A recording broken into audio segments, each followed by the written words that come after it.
That one. How sure are you? I'm 100% sure. 100%? That's him. Yeah. Okay. Oh, my God. If you can just circle him. Sorry. That's okay.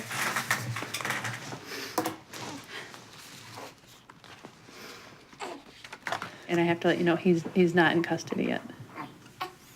And we are going to try and get him off the streets as soon as possible. So there's two of us right now, but... 2 local. There's a 3rd hit, so there are 3 different DNA hits to this suspect.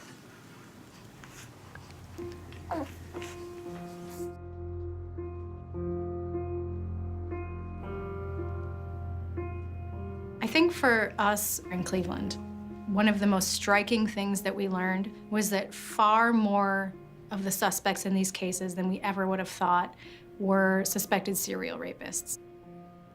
We did not expect to find that a third or more of the people were linked to multiple cases. Most men are not rapists, but the ones who are perpetrate again and again and again.